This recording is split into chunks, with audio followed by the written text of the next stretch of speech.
Where in Utah are you again? In the valley? In the valley. Yeah, but where? Sandy, Old Sandy. That's where our office is. I live in Riverton, just a little suburb outside the Salt Lake. Okay. So, well, I won't call it a little suburb. It's in all the cities. They all just run together. There's really no open space left. So. Well, I really think kind of like a dividing point is Lehigh in a lot of ways. Mm-hmm. With you go around Point of the Mountain there. Yep. And that's kind of the more progressive side of things. Yeah. And then south of there, I know is, Provo and BYU and that whole world. That it is. And I know there's a difference between the two, like at least core Salt Lake City. Correct. Versus Provo. Correct. Despite them being so close. Yes. No, it's definitely a different culture change when you go over the Point of the Mountain there. Yeah. And go down that side. But still exists. Salt Lake City used to be that way growing up when I was a kid. And it still exists, unfortunately. There's houses my kids aren't allowed to play at. It's a very... Utah has its own little druthers, there's two sides, right? Well, it very much exists in business. Because Yep. I ran into that my first year. Mm-hmm. I started working with some companies out there. Yeah. And I speak freely. Sue me. Like I said, like I was just saying, I swear every once in a while because it's fun. I love swearing. Who doesn't like to swear? And they did not appreciate that at all. They're like, "Hey, you don't do that," and I was like, "Or what? You don't do that?" and they ushered me out pretty quick after that. No, but really? we're back. I You're understand back? how to play the game. I'm more than respectful. Love everybody. I just want to push, help people push dirt around. Mm-hmm. Have some fun. That's it. Yeah. No, that's pretty funny out of their offices because there is also your relationships out there in some of the business. It's some work better with others. Sure. Yes. So Yes. yeah, it's pretty common. It's a Utah thing. It's and I guess it's not every city. Like Nashville's not really like that. But yeah, it's Salt Lake City is one of the stranger places I've been to from you as you fly in, you go through this bubble, Mm-hmm. and then you're in this bubble. You're like, whoa, this is different here. And then you go back out of the bubble. You're like, oh, I'm back in. Not that it's better or worse. World. Yeah, it's just different. It is different. The bubble there's a bubble that how do I want to say this? Everybody believes they live in and is better than, I don't know. They're all going somewhere we're not, right? Yeah. But within that bubble, that's kind of funny that, the whole purpose not why we travel for work and do that. But Utah is one of the hardest places to make money. Uh-huh. Because you can make it in Utah, you can make it just about anywhere else. Because it is set up to just drive everybody working for wages, right? Just so the guys at the top make all the money. There's no relationships there. It's whether it's the builders out there, that, they just until they run them in the ground and then find somebody new. It's good to be king. Yeah. Because there's a lot of people making a lot of money. Yep. But if you're part of the club, sure. Great. And that's elsewhere. I mean, I would say like another state is like California. Uh-huh. If you can build stuff in California, you can do it anywhere and make money in California. Like, good for you. Yeah. That is a tough place to build anything. That it is. We've worked there twice, and the only mistakes I made, I should have hit ×5, then ×2, plus another 100%. Maybe we'd have done okay. Uh-huh. It was, actually, we done okay, but it took 10 times longer to get anything done in California than it does anywhere else. Yeah, there's just so many rules. Yep. Like, did you get the environmental review done for the butterflies? Like, no, I didn't. Yeah. I didn't think about the butterflies. They're like, you didn't think about the butterflies? Well, hey. Yeah. Or, I mean, it's everything. It's was quite unique working there because you had an environmentalist watching an environmentalist with another inspector making sure they're both, it was just crazy, Yeah. But we got through it. It was fine. Yeah. We still bid work in California, but very cautiously. How many states do you guys work in right now? So what we call working at home is Utah, Idaho, Wyoming. That's home. Idaho, yeah. But then we've, ultimately Southern Washington, all of Oregon. We've worked in Northern California. Colorado, Arizona, New Mexico. I got you. Been as far as Iowa Yeah. and Texas. When did you start the business? What year? So 2005 is when Great Tech was founded. Okay. But before that, so my dad's business, he started in 78. We sold out in 03. And so the company we sold out to, I went to work there for 3 years, kind of part of my contract to go there. And my old man went back to just being an owner, operator, leaser. I got Kept you. a grader, water truck, roller, and a scraper. That is good living. Yeah. Yeah. So, and then at the end of it, in 08, kind of when my contract was up, I decided to leave and went back with him, and we went back out and started over again. I got Started you. chasing our industry that we're in the power stuff. Yeah. Guess when we sold out, there was a chapter of the book that we slid out and kept. But up until 2008, we never traveled. We only worked up and down the Wasatch Front. Was it more civil work originally? It's always civil. I mean, Yeah. we've always done, whether it was on the paving side, I grew up grading. Well, we grew up grading for asphalt, pavers, parking lots, all that. And then cutting out subdivisions. I mean, ultimately, like I said, when I grew up, my old man was a owner, operator, leaser to all the paving companies, all the big paving companies that kind of founded there in Utah.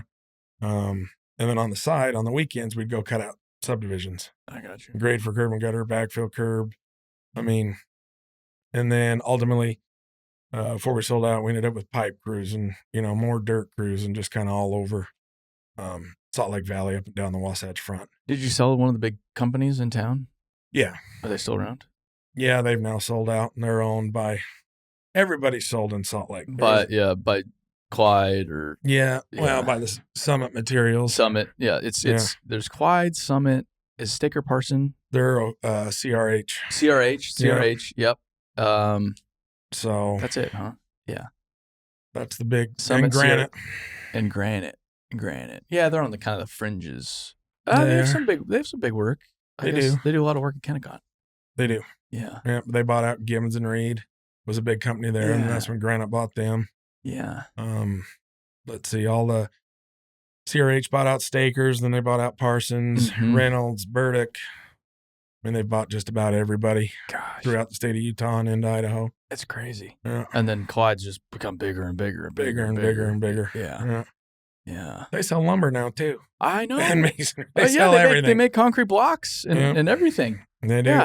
Yeah. They have what is I don't know where it is. I think it's off the 15. They have like an indoor sports court area. It's like Sunpro or something. Yeah. It is down in Utah like County. Courts. Yeah, down in Utah County. I've seen it when I went by there. Yeah. It's crazy. Yeah.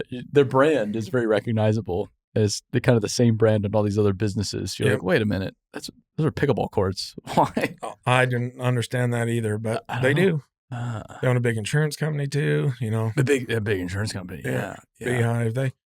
Clyde family's been around a long time and they're doing okay. They're doing all right.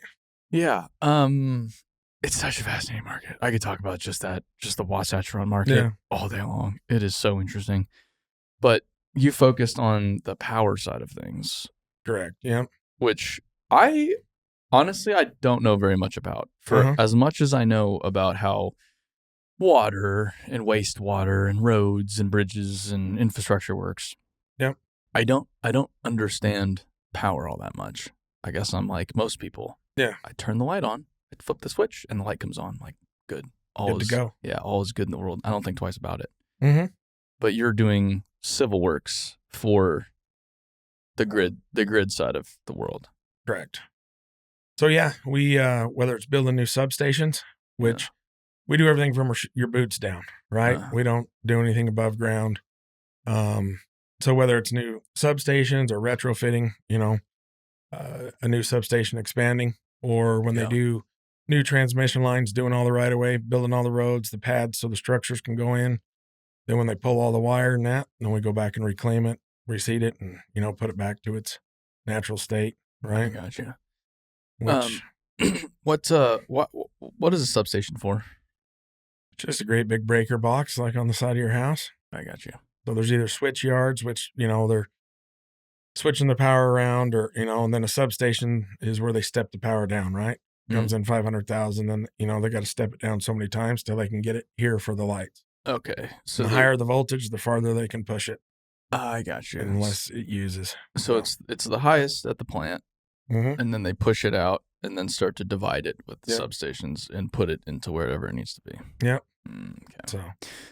So as stuff's growing, you're building more substations. Yeah. Surprisingly, though, the one thing that I think is different is,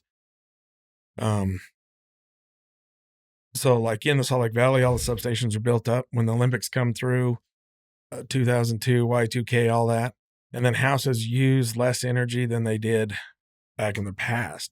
So as they grow, there's not huge expansions because your TVs use less, your washer, your dryers, your microwaves, all that uses less, but your power bill's not any cheaper. But yeah, that's just really weird how that works. Yeah, it's amazing how that all retrofits back into itself. Yeah. So, so yes, there is expansions, and the big new, little towns are growing up in that. Yes, but they're nothing like the major stuff, or they're, I guess the easiest way to explain it in power, kind of how I explain it to people. If you look at the power plants like the city, and the transmission lines are like the interstates, right? Mm-hmm. But now that they're reconfiguring the power plants and either switching them over, everybody trying to get away from coal, green energy, and all that stuff. Well, now you're moving the power sources, and you need new interstates. Yep. That's kind of been the stumbling block, though. Whether it was a wind farm or a solar farm, there's no interstates there to push the power where they need it to go, which that is now changing. But it was kind of the oxymoron of the whole deal.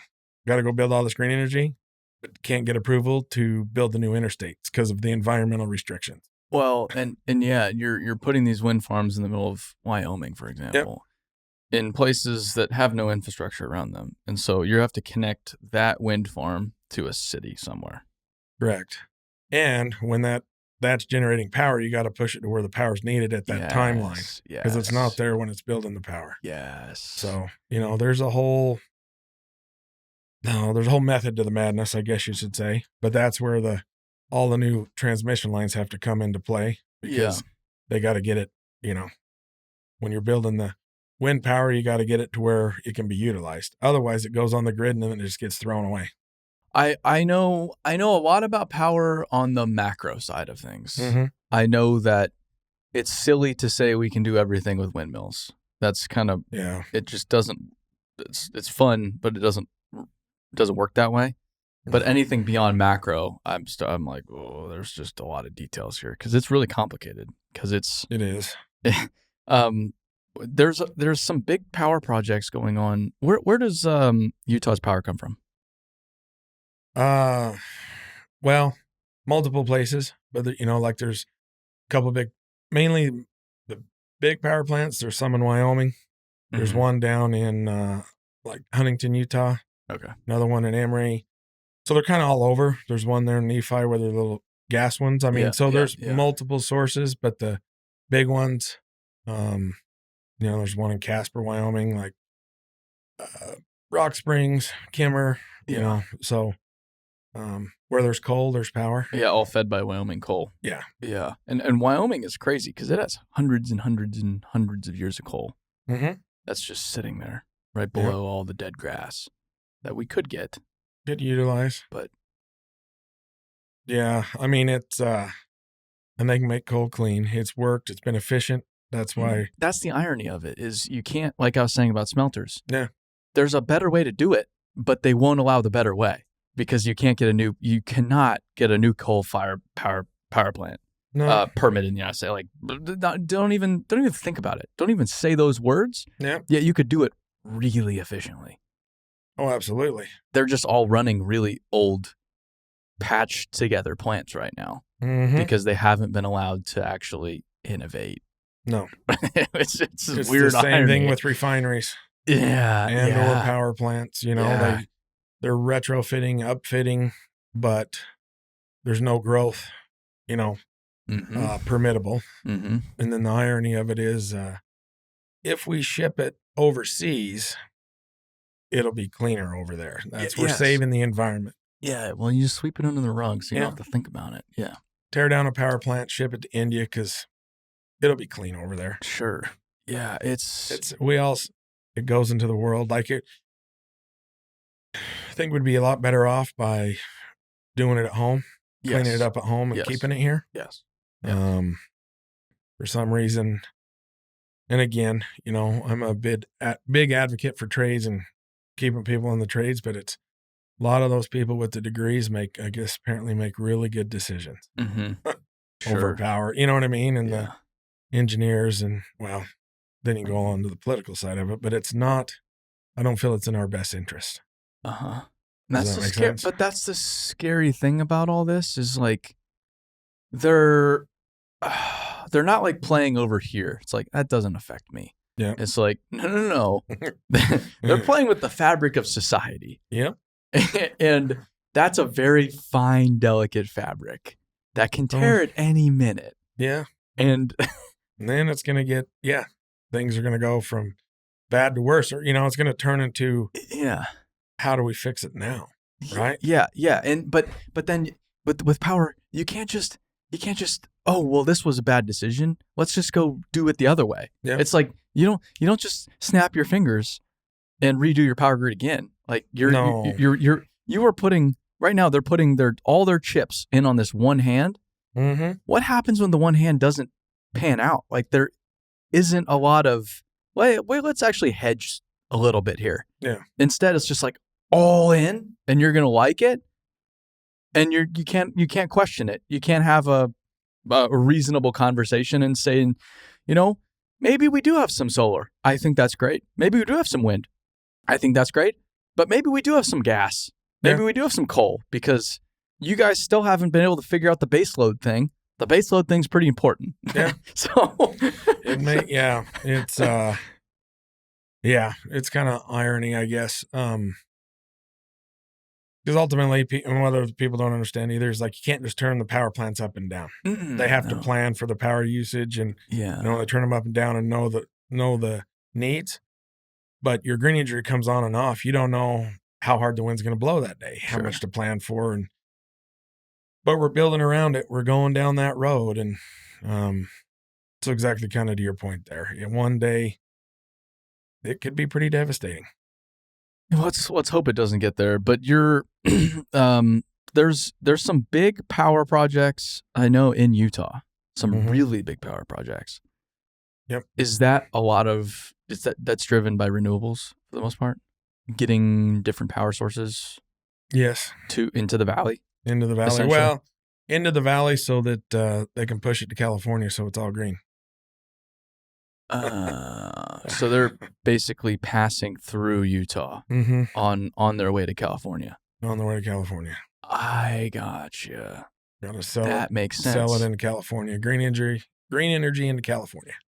Okay, so then it goes from like Wyoming through Utah into Nevada. Into Utah, right, and then it goes down through Nevada and over into California. That's fascinating. Yeah. Wow. I know in California, they're undergrounding a lot of their power lines, too, because of the fires. Yeah. Well, because PG&E has had to foot. Oh, yeah. But again, that all happens because when the line's felled, they can't go through and maintain the vegetation underneath. Yeah. And so, hence, you end up with fires. Yes. It's, can't have your cake and eat it too, or you know what I mean? You can't have them both ways. Sure. And so, so now they're going to underground a bunch of it. But the big lines, then they got to run in oil and they got to do all stuff. But it is astronomically expensive. And what the people don't understand is the power company doesn't eat that money. It all goes to the end user. Circles back to the end user. Yeah. When they're doing wind farms and that, and they're subsidizing the wind farms or, whatever they're doing, that gets pushed back to the taxpayer. Sure. And the end user on the power. Yeah. Which, of course, that creates work for us. So we'll make hay while the sun shines, right? But the same sense sometimes is there's not a lot. I mean, like obviously there's logic or there's some understanding, and maybe that's above my pay grade, but it is, why, I guess. I just wish there was like a middle of the road conversation that you could have about it. Because can we just burn coal forever, power 8 billion people with coal power forever? Probably not. Probably not. Like I think that's a reasonable thing to say. I'm not 100% sure, but I don't think that's probably best. But I also don't think you can power 8 billion. I know for a fact you can't power 8 billion people by the sun as it stands right now. So it's like, why don't we do a little bit of everything? Have some nuclear, have some fossil fuels, gas especially, because gas is fantastic and is why we've been able to reduce our emissions so much in the United States. But they don't talk about that. Shh. Have some wind, have some solar, have a more balanced power grid. Agreed. Wouldn't that make sense? So it makes a lot of sense. We're hedged in a few different ways, and then as society progresses, we can further invest in what's working based on what technology we have available to us. Yeah. No, and that's the same thing like with nuclear power plants. They're the cleanest ones.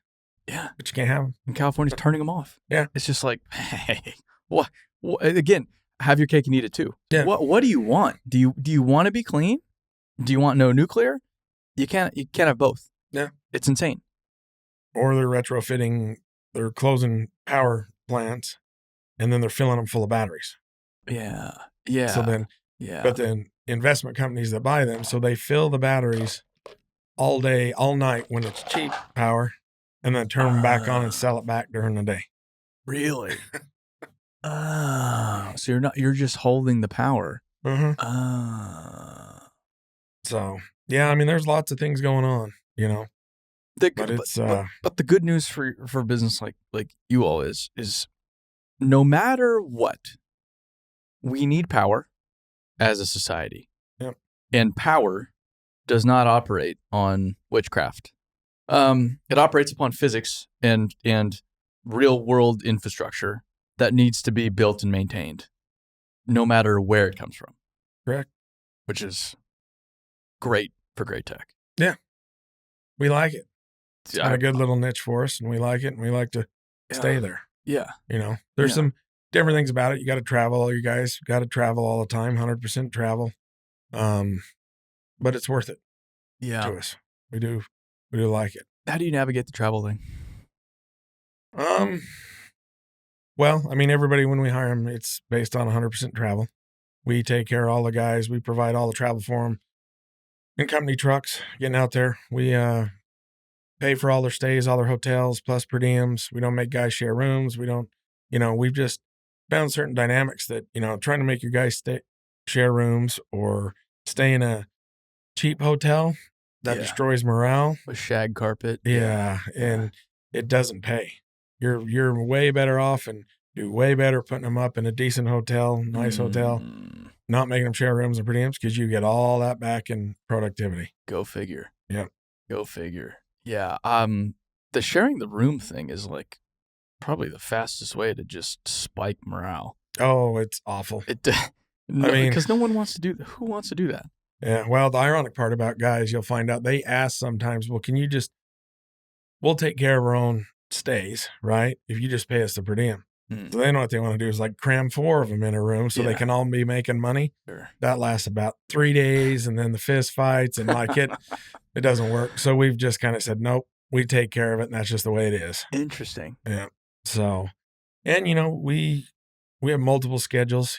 We try and depends on how far it is away from home. But if it's within 5 hours, we try and leave on Mondays and come home Friday nights.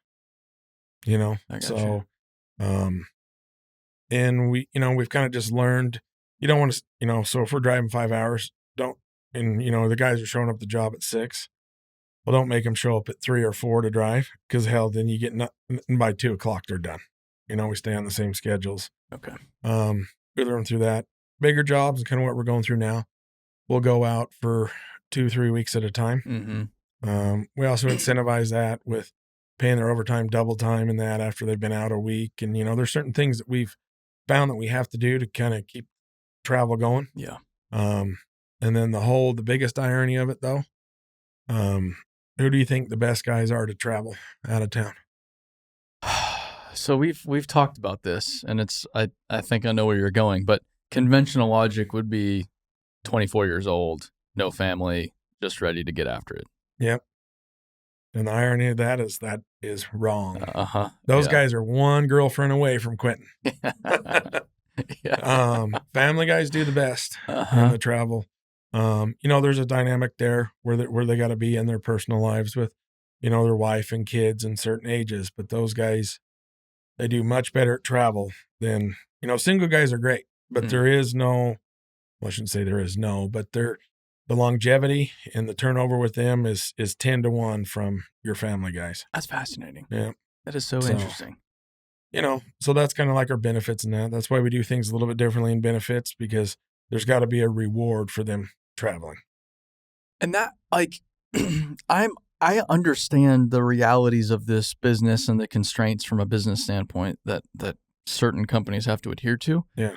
But I feel like your approach works. Hey, we understand we have to travel and work these hours, but we try to accommodate it in these different ways. Yep. Whereas there's a lot of companies that say, this is how it is, take it or leave it. Mm-hmm. Take it or leave it. Like there's no middle ground. There's no middle ground. There's no partnership. It's you, you do this or you don't work here. And it doesn't, as they're finding out, doesn't really jive in today's world, especially with where the labor market is right now. That's what's keeping people out too, for sense, trying to we're trying to do as much as we can to draw the kids in or get back to that. There's plenty of guys that want to come into the industry, but they stay away, or they've dipped their toes in the water for organizations like that, And like I said, I'm a huge advocate for getting kids into the trades, but I also think too, part of the problems we need to address is these big organizations where it's the take it or leave it. Yeah. And they're also helping drive the wages down. Yes. When you're the largest employer, you can sit there and pigeonhole and drive the wages down, and that's not helping all of us in the long run. Yeah, well, so in talking with, at this point, thousands of people that have changed jobs in this industry, pay is by a long shot number one. Yeah. By a long shot. And you have the deals like the UPS deal, for example. It's only beginning. I see that. The headlines are a little misleading because it's over a 5-year term and there are certain parameters around this deal, but it was $49 an hour. I see that. I'm like, I don't care what skill set I have. I'm going to go work for UPS. Yeah. And you can't blame somebody for saying that's a good deal. That is a good deal. And that's just the world we operate in. And again, I know there's business, there's realities to this business. But at the same time, it's like, I'm just the guy in the middle saying, hey, this is why a lot of people are quitting because of wages. They're just not increasing the way the overall market is. I don't know how you figure it out. I don't have the solutions. I'm just saying that's why a lot of people are leaving because pay. Right. It's not, but it's not everything. And so there's a lot of companies at the same time just thinking, let's just throw money at it. Money. That's going to solve our problem. That's a Band-Aid if you don't do anything else as well. Oh, absolutely. So it's a dichotomy. Pay is important, but it is definitely not everything. No, it's not everything. And ironically in this industry too, and the thing I've learned the hard way, underpaying and overpaying. Overpaying is more just as toxic as underpaying. Your turnover, when you overpay, your turnover increases. And the reason for that, now you're getting the money chasers. Yeah. And so they'll chase in. So ironically, if somebody comes and wants to come to work for us, I won't hire them for a penny more than they're making. They have to come over for the same rate to prove they want to come over. No shit. Wow. Yeah. That's fascinating. So because when you say, oh no, just random stuff, say the Utah market, some kid's making $19 as a laborer. And our scale's higher than that. So if you bring him in and say, no, we start at 22 and whatever it is. And then they go back and you know what they get? A raise. We used to give them, we're pretty formal about it. We give offer letters and stuff. Now we do verbal offers, but I still will not hire them away for a penny more than they make. No kidding. Yeah. They truly have to want to come over and come in. And it works very well for us. Because all it starts is bidding wars, or you help get a guy a raise, which I totally understand, but they usually always come over or looking because of empty promises, right? The empty promise they've been in from some organizations or that. Yeah. So it's helping them get the empty promises fulfilled, but it's still staying where they don't like it. Yeah. So we've done very well with that. That's interesting. And it truly works out because with, kind of our social media and all the stuff, same things that you do. That's how they find us, that and appeal and follow, and then eventually decide that they want to look into it. Right. Mm-hmm. Come over. We go through a 3 interview process. Like we're very Wow. slow. So that like a 4 interview to make sure that they want an in-person interview. And then, so it's like 2 phone interviews and an in-person interview.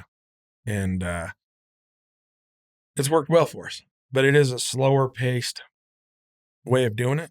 But to help find the right guys, because the guys that don't get hired on the phone call or hired at that moment, they're going somewhere else anyways. Uh-huh. So you don't kind of want to bring them into your fold, because then it just facilitates turnover. You almost can't blame them because they've been trained that way by employers. You are nothing more than a truck driver, an excavator operator, a pipe layer, a laborer. That is what you are to us. Yep. And don't think otherwise. And so that I tell young people all the time, it's like, don't be overly loyal to a company in your 20s. Yep. Because if things turn on a dime for that company, you are a number and you are nothing more than that. So just agreed. It's like from a humility standpoint. I'm not saying take advantage of them, but I'm saying just understand the position. It's you are a number, you are nothing more than that. So fulfill your end of the bargain first. But if they're not fulfilling theirs, you can leave. Like you don't have to be overly loyal to these companies just because they've given you a job, especially in today's market. Yeah. And I say that because I think a lot of these companies act on pain or pleasure, make money, avoid losses. And the workforce thing is the industry's not going to change big picture. It's not going to be make more money. It's going to be on the avoid losses side of things. And I hate to say it, but there's going to have to be more pain. And I'm all for good people going to good companies like yours. Yeah. It's like, I want them, hey, leave the bad company, go to the good company, because that's how the market adjusts. Right. and then the bad companies are, and I'm not saying bad, I'm saying probably status quo companies. Then look at yours. So what the heck's Great Tech doing? Okay. So now, which is good for you. Yeah. If they start bringing the overall market up as well, everybody, rising tide lifts all boats. This is great news. That's fascinating. I didn't know you were that picky about hiring. We are. I mean, in this, with our, expanded backlog this last year, we've loosened those reins a little bit, but at the end of the day, we found success in that. Mm-hmm. Granted, that also leads to the pain of being shorthanded or, running too lean. Yeah. And we're getting through that because, it is hard. Well, the labor market's just short, right?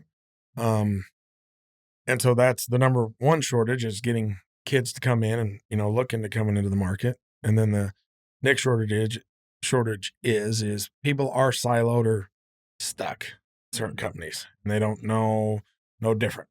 Yeah. But it that comes from a part of education too. I mean, we've had very good success. We get 1 or 2 to jump from a status quo company, and others will follow. Yeah. For the opportunity. Yeah. And so we found, pretty good success in that. But we won't steal. I'm not a stealer. Well, I don't play that game. Yeah, they can't come to you and say, "Oh, you're stealing our people." It's like, I'm not paying them anymore. Like that's such a unique thing. Yeah. And we've had good success with it, Yeah. And our turnover rate is exceptionally low compared to other contractors. Well, some contractors like 50% turnover. Yeah. Which, I mean, imagine running a business on 50% turnover.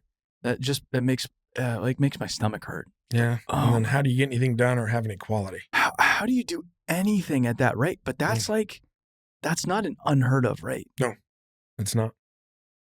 So, and especially in winter states too, right? With all the layoffs and the turnover and that. But yeah, it's not a good thing, doesn't help for education, doesn't help for training or learning experiences. It's just strictly business, right? Mm-hmm. And that's where kind of my biggest thing in trying to advocate and be a part of is, that's how I learned and got where I'm at. I've done this my whole life. worked around a lot of good hands, known a lot of good hands, and they're all leaving. They're all retiring. Yeah. Yeah. And somewhere there's a huge gap. Yeah. That needs to be filled, or, I don't know what I want to say there. Something's got to be done. Yeah. Because I believe so much in what we do and love it so much. I want to share it with others. Sure. Does that make sense? And so that's kind of our biggest struggle. We're doing well with it, but we all got to do it together if we want to all stay in this business and be successful in these trades, right? And that's the problem is not the problem, but the reality is you can do great at it and still get pulled down by the overall market. Yep. You're only as good as the overall market at the end of the day. Agreed. And that's what we're trying to do is get all these companies thinking as one, like, hey, we're in this together. Look around the room. Those aren't your competitors. Yep. Everybody's actually trying to accomplish the exact same thing here. Yeah. Everybody outside, a lot of times our customers, those are oftentimes the competitors from a labor standpoint. And until we start thinking like that, you can't create significant change. Most other industries are really consolidated. So you just have a few players controlling the entirety of that industry, controlling the entire majority of the market share. We don't have that. We're just so fragmented that we're beating each other up, and other industries are taking advantage of that. Yeah. I don't know. Well, I don't know if I should say it. It's the old contractor joke, right? You send 10 contractors in a room with one hooker, and she'll come out untouched, and they'll come out fucking each other. It's well, yeah, that's funny. I've never heard that. Yeah, but it's true. So us trying to get in that boat together to solve this, labor thing and all that. That's the tough challenge. Well, it's I've heard kind of the joke. It's not even a joke. It's like they're called contractors for a reason. Contract. Yep. Contract. It's all about just contract. Just blocking horns. Let's go show them. Let's get the best bid. Let's beat them. Lawyers and all kinds of counterproductive stuff. It's just like, stop. Let's just build stuff. Let's just build great stuff. When did that stop? Oh, some time ago. It's been a little bit. I mean, so what are you doing? How many people are at the company? About 70 now. About 70. Yeah. Everybody's traveling. 100%. But the work you all do for 70 people is pretty extraordinary too, if my memory serves me correct. Like what you're able to accomplish with a workforce like that is pretty substantial. Yeah. I think so. I guess, you don't know any different. I don't know any different, but yeah. So what are you doing to, I guess, pass the torch, get the word out? As far as you mean teaching the guys in the field, or bringing the next generation in, what do we have to do? Well, ultimately, that's why I brought this little piece of paper right here. And I think, there's a long-term thing that we need to do, and then the short-term, actually just trying to attract the right help in and good guys, right? Because that's, again, like with our social media and everything Ashley does, is there is still a sliver of the right guys that want to come in to the trade. Yeah. Love dirt, always wanted to do dirt. So we're trying to find the right guys to steer them our way. Mm-hmm. That's not even kind of part of this conversation, but in the big picture for us as contractors and people out there in this trade, we've got to get to them in school and get them, again, this was for my son. He's in middle school, 8th grade, and had to come, and it's plan for college and career readiness. So give me with the counselor and all this. There's nothing about a trade or a career in here. Sure. Get them to college. And something that's got to change, and I'm not saying that there's a bad thing about college, that I don't believe in college, but at the same time, somehow everybody's been steered that you don't want to do anything blue collar. You don't want to do anything with your hands. And it's bad to go out there and have to do physical labor or work and get dirty. Mm-hmm. That's bad. Hell, when I grew up as a kid, it was a badge of honor if your old man worked 50, 60 hours a week. Yeah. Now, if your dad and work more than 30 and aren't to everything, that's bad. You know? I would, but I'm getting to the point where I would argue that I don't think people are really trained that it's bad. I don't even think it's on the radar. Yeah. Like you said, it's not even in there. So it's not even, I don't even think that it's, hey, that's an option over there, but steer clear of it. It's so far over there that it is not even a consideration, or at least that's how it was for me. Yeah. It just wasn't even a consideration. Like, I didn't have that conversation with my parents. Like, don't think about the trades. Like, that's not where you want to go. It's just not even on the radar because I'm not around it. It's kind of just out there. Maybe I'm driving by it every day, but I don't even recognize it. So I don't interact with it ever. I'm in a suburb. I'm in a city. Yeah. How often do you interact with the trades in a city? Very little, because it's a city. It's comfortable. There's nobody really working. Everybody has a home. It's cush. It's nice. And I think now it's like I would, yes, it's not black and white. I think there is a negative perception, but I think even beyond that, there's just a non-existent perception. People don't even know that it exists. Yeah. Like, step one, it's like, great, yeah, negative, sure, but it's like I think we're even further. I think they just don't even know it exists, or at least that's how I was. And that's how a lot of people I talk, like, we hire a lot of people here that have never had anything to do with construction. The first thing they always say is, I see it everywhere now. I had no idea this was ever. I've driven by this my whole life. I've never even seen it, but it's right there. It's like, yeah, that's because we've made you recognize it and understand it. And so they're not saying, wow, I thought construction workers sucked. It was just like, I didn't even see the construction workers. They're just looking right through them. I can agree with that. Yeah, I think and so that's what and it's still kind of I'm trying to figure out how to frame that in the right way. That's kind of like a newer realization, but I think it's a non-existent perception more so than a negative perception. I can agree with that. I guess I've never thought of it that way. I've always just seen it, that it's a negative thing, I don't know. I think it might have been at some point. I don't think it is for the current young generation because they're so far removed from it. Yeah. So I think it was honorable. And then the colleges needed to push people into college and market themselves. So now let's attack the other options and drown that out. But now that's so just the thing that they don't need to attack anything else. Like, that's it now. Yeah. And so I think perhaps there was that is not something you want to do in between the, wow, your dad's in the trades, that's awesome, versus now. I think there was probably an in-between phase, but I think at least young people now, like you just said with that piece of paper, there's nothing in there talking. That's it. Nothing. It's not like, hey, you don't want to, here's a guy in a ditch. This is going to be you if you don't do this. There's not, it's not even that. It's just like, here's your options. And they're just completely omitting it. Yeah. And I would completely agree with that. Yeah. Completely omitted, Yeah. But ironically, something's got to change because what's going to happen? Nobody knows construction workers or anything, but what happens? Something breaks on their house. That's exactly it. Somebody's got to be able to do it. What happens when you want to go build a new house? That's exactly it. Somebody's got to do it, Yeah. So, yeah, eventually somebody's got to do it, right? And who's that going to be? Well, whenever I talk to people, it's like, when I speak, like, a lot of people come up to me like, thanks for what you're doing. It's like, I'm doing what I can. Yeah. But I don't build shit, man. Like, I don't have anything. I don't do any work. Like, I'm not the one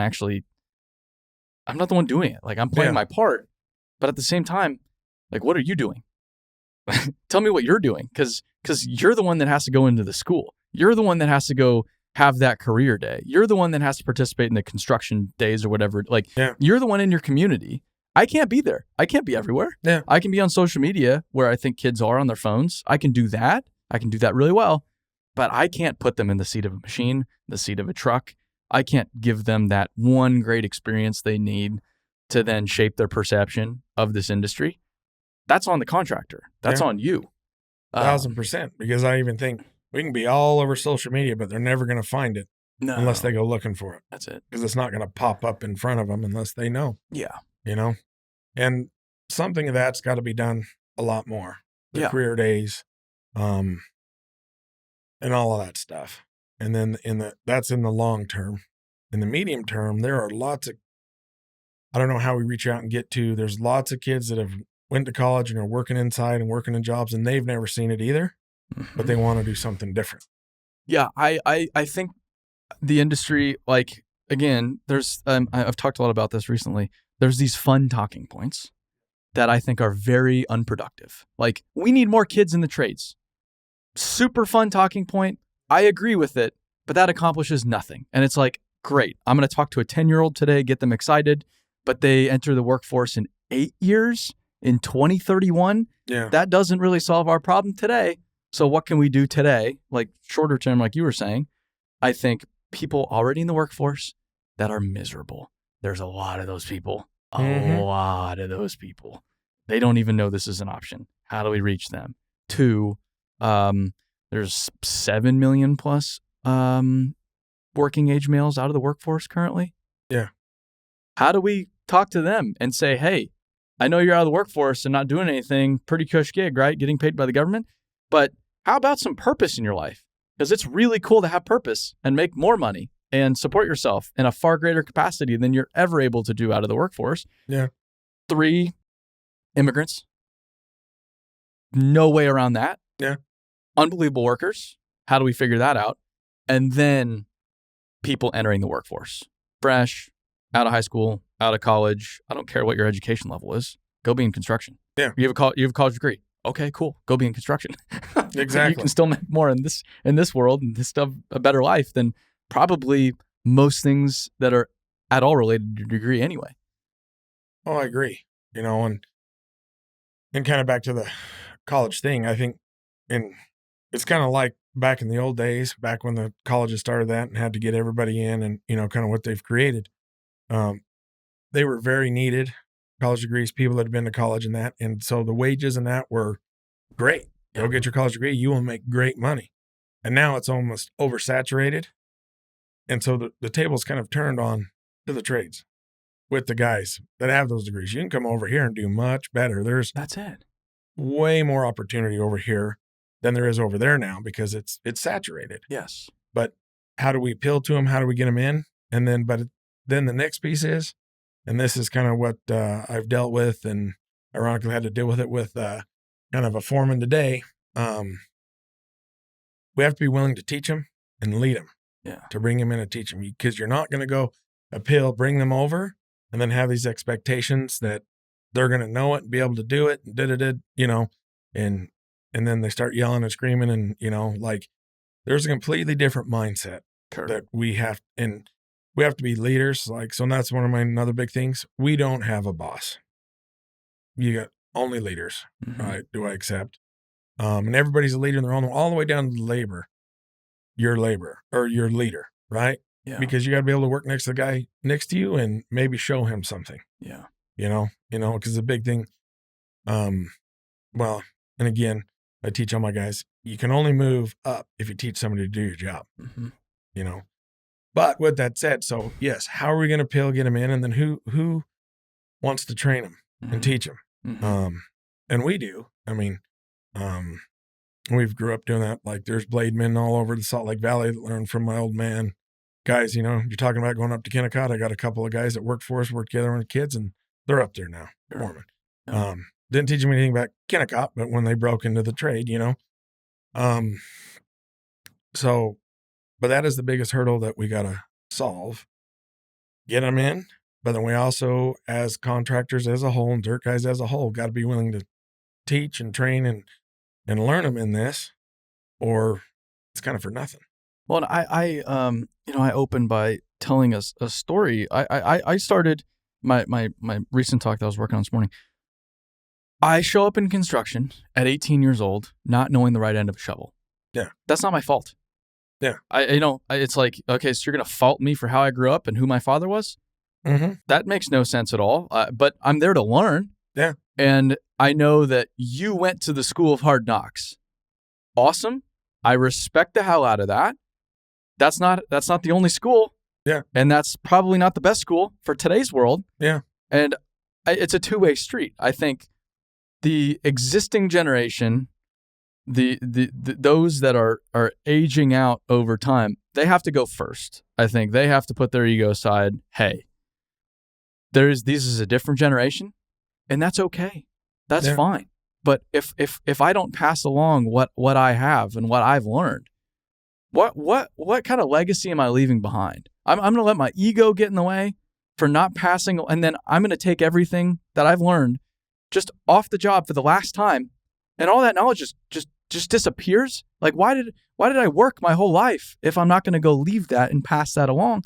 But then on the other side, the young people, they need to just shut up and work and be patient and build trust and build relationships and understand the old generation. Yeah, they did go to the School of Hard Knocks, and that's okay.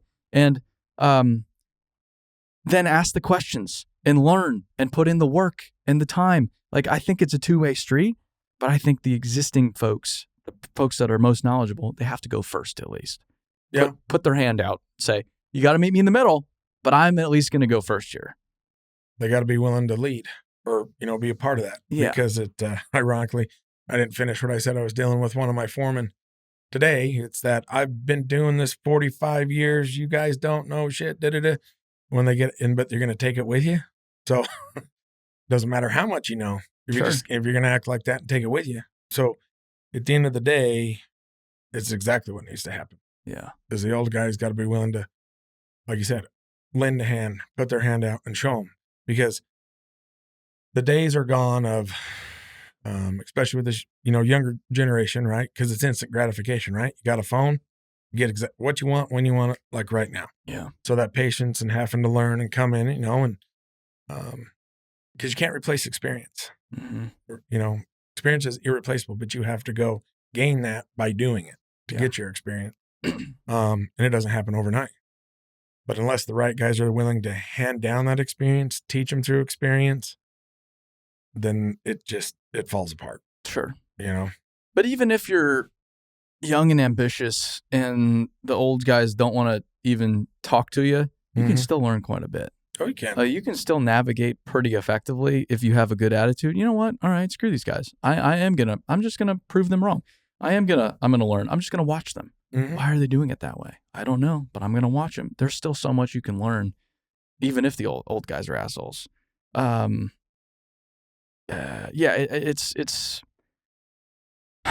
just a very complicated issue, and it's so fun to make it black and white. Like this is you go to LinkedIn, there's every day somebody saying this is how we do it. It's like, really? That's it? Yeah. And how much is your company doing a year? Because it should be doing a lot more if you have the solution to everybody's biggest problem right now. It's not that simple, but it's also not that hard. Like it's not completely irrational to think we can actually solve this problem, overcome this problem, and turn it into this big opportunity. Like for young people, I think this industry has purpose. It has a good, great living, great lifestyle, nonstop problem solving for decades. Yeah. You can be 40 years into a career still learning something every day. Can you say that in a lot of other careers? I don't think so. It's pretty cool. You're outside, for better, for worse. Some days it sucks, but at least it's different. Different every day. Yeah. You do something different every day. Yeah. Might be repetitive, something you've done before, but it's different every day, different every job. You're on a constant learning train, I guess. Yeah. And I don't know, there's so much appeal with all the new modern stuff, technology pieces that come in, different pieces of equipment. I mean, there's a lot here. There's a lot to uncover and do. And so, yeah, I don't know. I guess that's just why I love it too. I could go on for hours talking about it. Sure. But got to find we got to solve that problem, Well, it's easy to say it's just a problem we got to solve, right? Yeah. There's a lot that's got to change, and it's going to take time too. It's not going to happen overnight. Be like, oh my God, we've been doing that wrong for, say, piece of cake. But it's like anything. We've already. I think the problem is the status quo. And that's the enemy here. But I think as an industry, we've evolved over. When you started your career, are things built the same or different today? Well, the same, I guess I would say. I mean, so in which way? So when I'm going, do we still place road base the same and roll in water? Yeah. Sure. Those things the same. But is there a lot of difference in, are grader still grader? Yeah. But a lot of things have changed dramatically as well. Yes. The processes, the communication, there's a lot of change. Yes. A lot of improvements, and I would say. And that, I think that's the ultimate goal. Yeah, there are a bunch of similarities, but there's a bunch of changes as well. Correct. And it's just to illustrate the point, like, we've been changing like any other business, any other industry has for decades. Yeah. We haven't necessarily changed a lot on the people side of things, but we've changed elsewhere. So it's like the whole change thing. It's not new. Like, we've been doing it successfully. We're just now doing it in this new part of our business. So it's like we're just doing more of what we've been doing. Just how do we do things better? How do we build better? And we focused on everything else because it's measurable. You can measure equipment and road base and diesel fuel. People are a little squishy, but at the same time, that's the biggest opportunity. Because if we've optimized in other places, but we haven't really touched this whole world over here that actually is the key to being efficient, building great stuff, and making money. It's like, if we focus over there, whoa, what can we do? We can do a lot. Because that's the thing. At the same time, you're only as good as your guys, right? We can all buy the same equipment. We can all buy the same trucks. We can all, that's not the competitive edge, really. It's your people that are your competitive edge. Yeah. And so, and like I say, it's kind of the boss thing and the leader thing. And ultimately now the biggest success we're having too is, your leaders are your coaches. You really got to, it's no different than when kids, like my son plays football. I'm an assistant coach and I don't know shit about football, but I'm there to support my kid. Sure. But you learn a lot from it, right? And the coaching and the way that the coach has got to talk to the kids to get the most motivation to do those things. Those are something that is missing in that old hole of we don't want to improve it. Yeah. Right. That's where the biggest black hole is. They're improving, getting more people in, but we gotta change the way that people are talked to, dealt with, and shown the way. Mm-hmm. That has got to change. Yeah, but it's like, there's a pattern that needs to be broken. But it's like if football has been not coached but just managed the entire time. Like, you grew up with a coach that just, here's the play we're running. Mm-hmm. Here's who's running the play. There's no creativity. There's no team. Here's exactly how we're doing it. Okay, go do the play. Then you go do the next play. You go do the next play. And then now you're the coach. How do you coach? You probably default to how to the way you've been coached, which is, here's the play. Here's who's running the play. You don't know any better. Yeah. It's like, how do I, if you asked me to teach you English, I'd have no idea where to start. I didn't have to learn English. I just kind of picked it up as I went. Like, it's I just default to however I just naturally picked it up. That's how it goes. That's kind of where construction is. Yeah. Is they've just been, you get together in the morning. Here's what we're doing. Okay.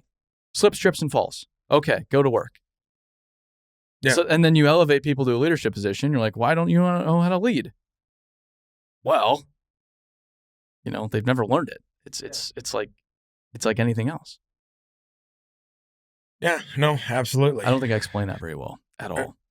But that's the nice thing about podcasting. You just say complete nonsense. Yeah. No, I don't cut anything out. But I process. No, we have to learn to develop leaders. Yes. And that's kind of where I keep saying that boss and leadership thing, right?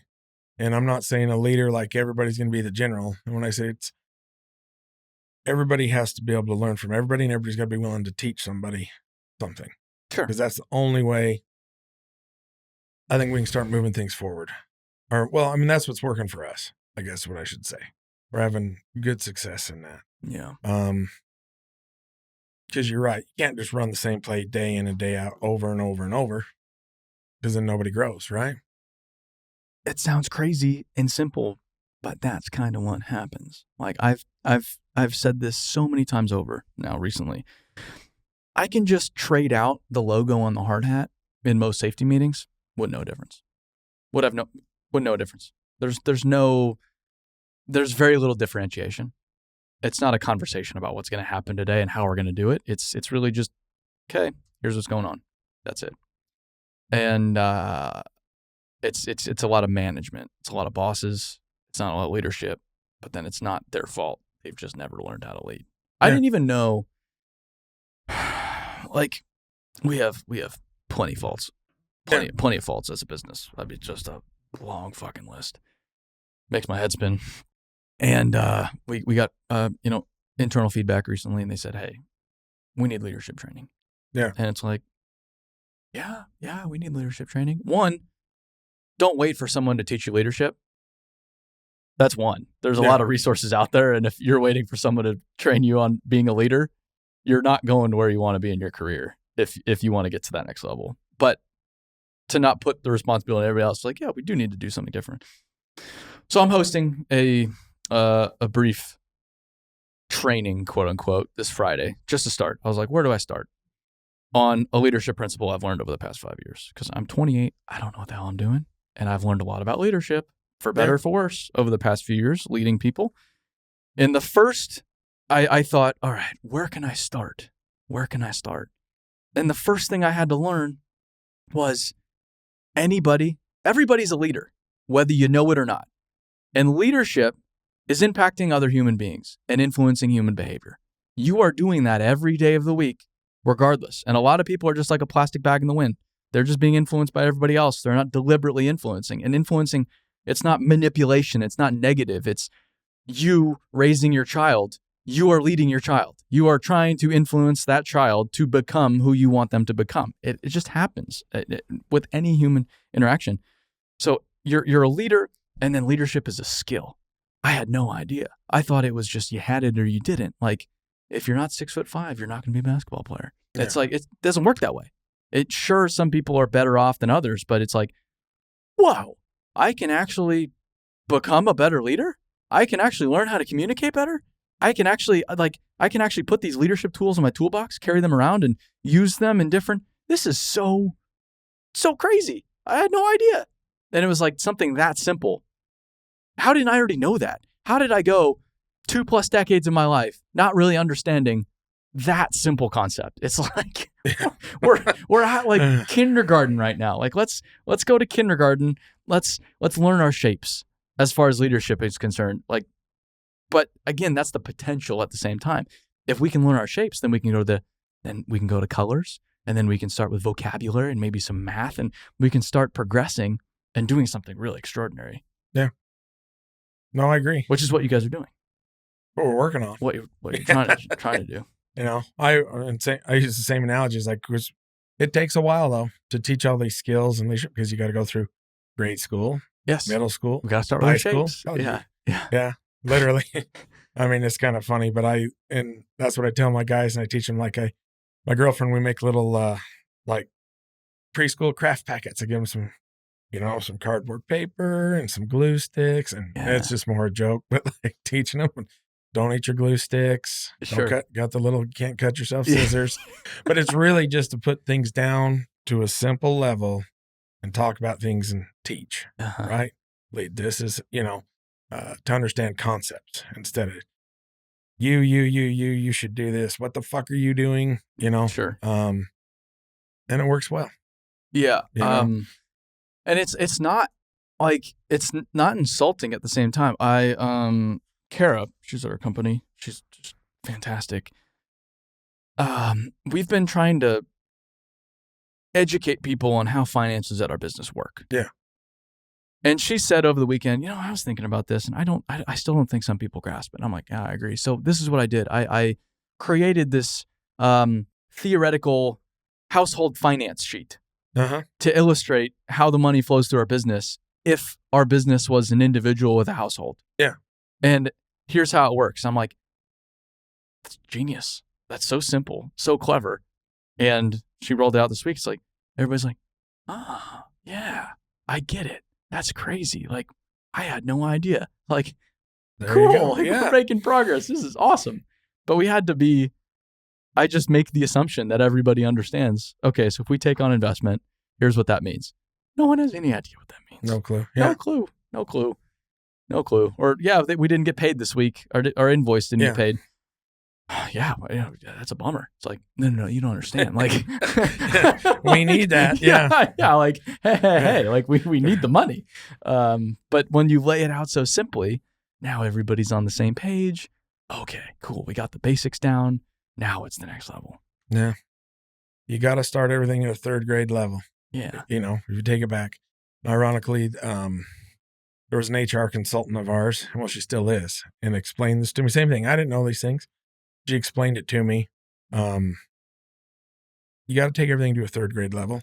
And then you can start to get people to buy in or learn, because what you don't realize is TV commercials are at a third grade level.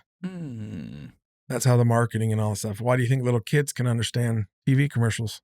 Sure. And so it's the same thing for teaching and leading, and, just like you're talking about your finance thing. People that have background in finance or understand it would get it. Yeah. But to teach it to people that don't know anything about finance, you got to take things into simple concepts. Yeah. But the more that you teach, lead, they learn, the more you all start to elevate and go. But I can understand why a lot of businesses don't, because it's so much easier to just keep everybody in the dark. Like, they don't need to know our finances. That's not their business. They're going to freak out if we tell them where we're at. It's so much easier not to. And I get it. I'm sitting here wondering, just like, why do we keep going through this? But it's like, that's my problem. I just keep banging my head against the wall because I haven't explained this good enough. But then you explain it, and then it starts to work so much more in your favor. Like, yeah, this is great.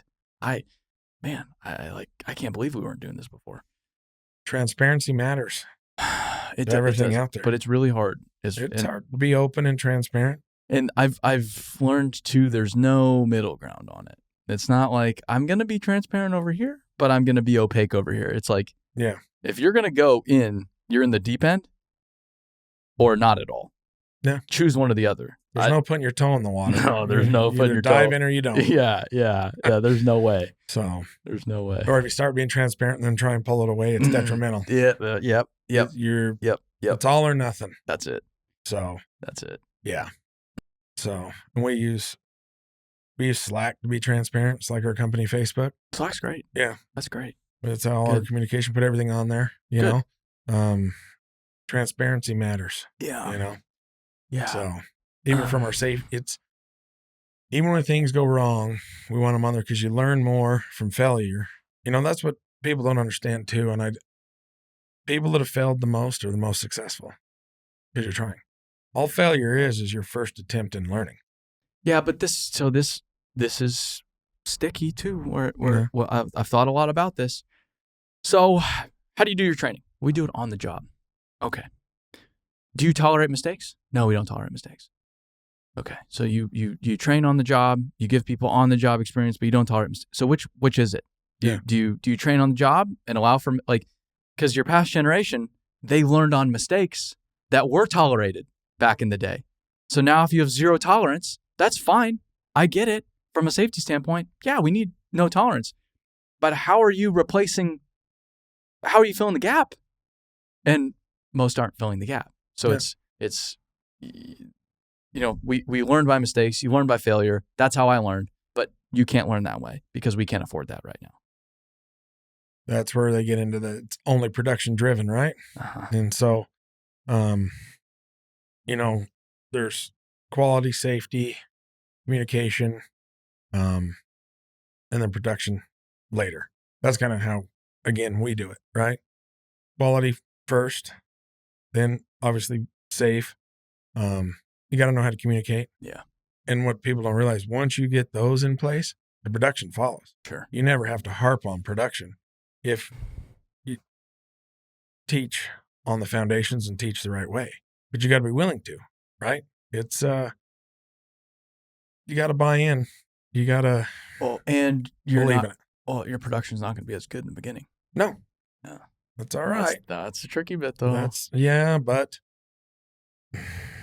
it's the tortoise and the hare thing, right? Because ultimately, if you take the time and you invest in your guys and you teach them the right way, or, everybody, and I use this as another analogy, there's way more than just one way to get from LA to New York. Mm-hmm. There is multiple routes, and everybody might have their own route that they like, but ultimately, as long as you get there within the same time frame, so be it, sure. Right? Or there's multiple ways. Can't fly 2 planes at once. Can't fly in 2 planes. There's only one plane to get there. Yeah. But there's multiple routes. Yeah. There's multiple correct routes. Yeah. Yeah. I mean, as long as you get there, you got there. Sure. In the right way, in the safest way, and, all these different things. But, I mean, that's probably the biggest concept of we all got to kind of embrace, right? Mm-hmm. When we do well with it, I do very well with it, we bring other guys in that come over from other companies, and it's the biggest eye opener for them that things are different. Yeah. And they like it that way. And essentially that's what, I think is good for us. We find success in it, again, that's, the guy that can be the labor pimp, right? Like you can bring the right guys in and, turn them out and keep them. Yeah. You're going to do okay. Those are the most valuable people going forward. Exactly. Yeah. So, how do people find great tech? Ultimately, through social media, through Facebook, Instagram. We don't even post ads on KSL or Indeed or any of that anymore. No kidding. They all, because you ended up with 9,000 applications, again, of those 7 million people out of the workforce to try and keep that going. Just, sending in stuff nonstop. And I'm not a huge social media guy, like, ironically, but we use it and we've done very well with it. Ashley there, she's... Well, yeah, you don't even believe in email. No. Yeah. You're a hard guy to track down. Yeah. Unless you call me. I always answer my phone, and if I don't, I'll call you back. Don't leave me a voicemail either. Yeah. As long as I see your number on my phone, I got you. I'll call you back. I got you. Yeah, randomly text. I don't. I have an admin assistant that reads all my emails and then lets me know which ones I have to answer, what I got to do. Yeah. So yeah, I don't know. I just believe in the phone. I even like project manager that works for me in that, he's all email, and I have words about, because whether it's checking on some material or when's that getting delivered. Oh, I send him an email. Fuck. Yeah. Oh, yeah, it'll be there tomorrow. Yeah. So no, I'm not a super tech guy, but that's what we're using because the younger generations and that are. Yeah. And it's your word of mouth. That's, which is kind of, I wouldn't say it's non-existent, but it's not the way that it used to be, right? Word of mouth is kind of like your Facebook, your social media. That's why you don't talk to your friends. That's how you know what they're doing now and where they're at or where they went, right? But it's in that social media thing. That's how the aunt or the grandma or somebody kind of helps find you and pass the word along. Yeah. Yeah. And so it's just great tech on social media. Great tech. Mm-hmm. Okay. Yep. Awesome. I mean, I have a personal page. We share my stuff. Well, she does. I don't even manage my own Facebook. I know that's bad. Yeah, that's okay. That's fine. So, unless if it's something yours and it's liked, that was me. Oh, okay. All right. So you're lurking. Your likes, yeah. Yeah, you're lurking. Your likes were actually me. I got you. So I got you. Well, thanks for stopping by. Yeah. No, thanks for having me on. Sure thing. Yeah. Appreciate it. Love what you guys are doing. No, we love what you're doing too. So we're doing our best. Some days better than others. You're doing good. Yeah. I mean, it's kind of crazy. I found you a long time ago. Yeah. When he just started following, he was like, man, this is fucking cool. Yeah. And kind of what it's evolved into. I think it's pretty cool, man. I appreciate it. Where are you going with it? It's a good thing. Yeah. So, and I won't be to your summit this year. Oh, you won't be? Sending 2 of my guys. No, my best friend's daughter's getting married in Italy. Yeah. I tried to talk her into moving her wedding date so I could go, and I didn't have very much luck. So that's. I was talking to a friend of mine. He's like, yeah, I'm going on vacation. My wife to Mexico. I'm just like, just talk to your wife. Just bring her to the summit. Yeah, like she'll love it just as much as Cancun. Come on. Yeah, but I understand. Absolutely. Oh. But next year. Okay. But yeah, I'm sending 2 of my guys. Good. So they're all excited. So it'll be good. Yeah. So yeah, we've got almost 700 people signed up. Do you? Nice. Big time people. Yeah. Nice. Yeah, it's doing it at a 5-star resort. Nah, I think it's like a hotel. Yeah. Nothing too crazy.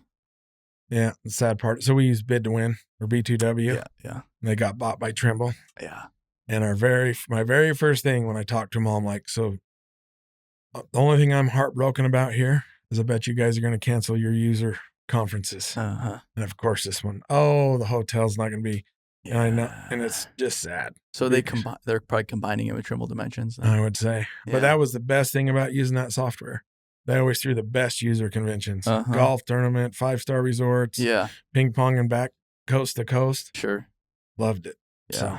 No, we're not a 5-star operation quite yet. Well, you can always upgrade. Somebody can take over that B2W spot. Yeah. I mean, we all had to pay for it. Don't get me wrong, but it was a good event. Yeah, HCSS did similar thing every year. Yeah, their user group conference.